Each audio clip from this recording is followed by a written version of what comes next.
Now I'm going to talk about our February deer chores out here in the woods. It is so nice out right now. It's got to be at least 40 plus. There's hardly any wind and it's blue sky. And I frankly don't want to go in on a whiteboard.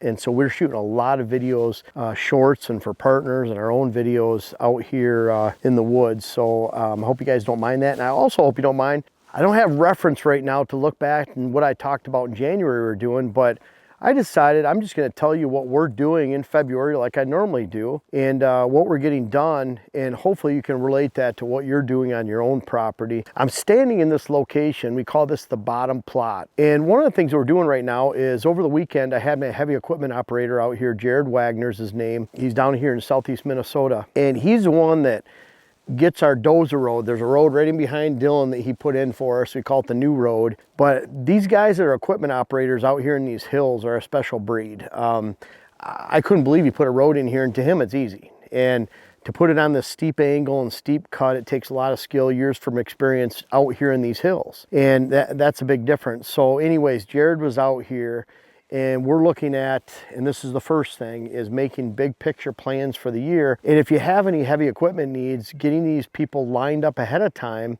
and on their schedule. And that's what we do with Jared. And then, you know, we're doing this in towards the end of January. He can't even get out here till April at the earliest, probably late April, May. This is a really important spot because we have this runoff. This runoff has been created for, you know, a century or more. And it's not that huge, it's like a big ditch. But what we're gonna do is we're gonna come in from the opposite side. We're putting a culvert in here. Jared will grade it out over here, and that'll allow us to come in off a better road over here compared to the road we normally use right over here that's kind of sketchy at times, even with the tracks on. It makes me a little bit nervous. We've always been able to get up and down with the tracks. You know, they're a huge advantage, but this road will be a lot better. We're also making more use of the lower portion of this piece by putting in some roads. We had Jared out here to show him where we're sticking a redneck. Also where we have a stand location behind Dylan up top and a water hole and a new road access to get in and out for that. One for our hunting, one to get water in. And then some cleanup. We have a lot of old logging grades around here that it's, for him, it's just driving the dozer down it and a little bit of cleanup. But for us, we wouldn't be able to do that without the heavy equipment. So we're really looping roads and connecting roads, and that's what we constantly do out here. And of course, that's why I have the chainsaw on the back of the side-by-side, because we're always cutting them out as we're doing them. So that's step number 2. All winter long, whether it's January, February, March, we're down here keeping our trails clean, making sure we get in and out. And we enjoy all our rides as a family. Jen, Jackson, and I, any friends that we have, I enjoy coming out here with Dylan and filming. That's why we're not back in the hunting room on our whiteboard right now. My buddy Mike was in over the weekend for fishing, and we took a nice drive out here. Of course, Jared was here. Mike and I went out for a long cruise. One of Jackson's favorite things to do is to sit in here. We actually have his own car seat in the back there, a little skinny seat that he can sit in.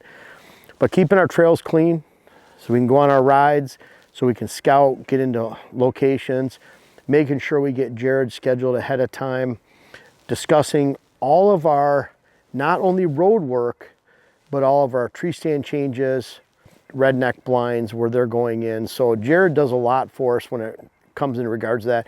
Brandon has done a lot of redneck installation too. Brandon, First Choice Food Plots. So we have a really good team behind us with both those guys. So we're looking at the big picture equipment, where we're moving stands, all that kind of stuff. And then 2, keeping our roads clean. 3, we're getting in the woods this time and doing a lot of cutting. That cutting takes place January, February, March. It's an ongoing chore during this time of the year. And we are just up creating a lot of edge habitat for working on and expanding the edge around our main food plot back here on what we call the 67 point. And it's a big food plot. It's got a lot of edge. We already have a lot of pheasant up there, roosters that we have on trail camera. We hear them all the time. And grouse in that area too. We're holding a lot of deer, and we want to make it a lot better. We're making it more concise, so we have those bedding layers up around. So between Jared, keeping the trails clean, also our diversity work, those are 3 big chores right there. But then we're also going around and making sure we look at these areas where we have trail cam location. Like in this spot, we just want to watch this bottom plot. So we just changed the battery there. We have the lithium battery packs, which are awesome. And then we have a lot of areas where we're looking at trails that are changing and coming in and out of certain locations that might be just off. So when we came on this, I told Dylan, I just want to make sure we're putting the camera in the right spot. It's still in the right spot, because we can cheat now with snow on the ground and say, you know what, this camera's been here. We can make it better by moving here. We're doing that in a lot of locations. This happens to be our best spot. We do have a trail coming in right here, but it goes right over to the camera. There's a trail that comes in here right in front of the camera. So we have this right location. And what are we doing right now with our cameras? We're looking for shed bucks, shed buck timing. You know, social media, everyone's always talking about that. The antlers are dropping right now. All these bucks are shedding. And I'm looking at our own property right now and I'm seeing 12, 15 bucks regularly. And we have one half rack and one buck that was injured, Barry, and he's limping in November. He dropped his antlers December 18th, but all the other bucks are holding that we see. So no, they're not all dropping right now. They might be if you're in a northern section, a big wooded section, a big stressed section, then they drop a lot earlier. Even in the same locale, it could be 5 miles away. It could be wooded and they don't have a lot of food. They're more stressed, wintertime's habitat stressed and food stressed. They'll drop a little bit earlier. We want to take inventory of the bucks that are still around, and then we want to recognize patterns that are continuing into the wintertime that strengthen us, help us know, yeah, these bucks survived. Not only do we know that they're alive, not only do we know when they're shedding, but we know what their patterns are, and we can further express that pattern and define that pattern, and we can get to know that pattern as we go throughout the wintertime.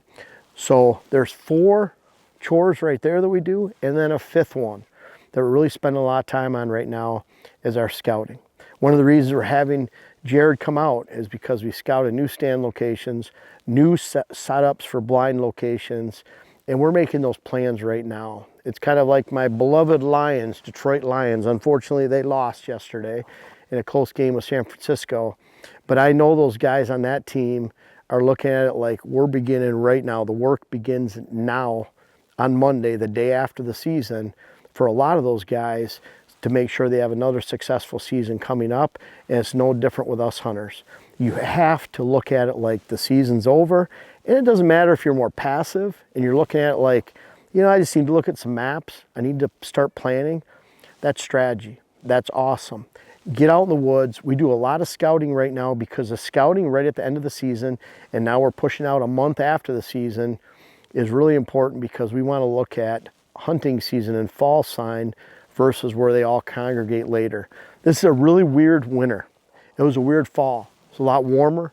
We didn't get as much moisture. We still don't have the snow. It's almost like the patterns the deer in right now are almost like October patterns, pre-rut patterns, where they're not necessarily in the rut flying all over, but they're not running and hiding from deer hunting pressure.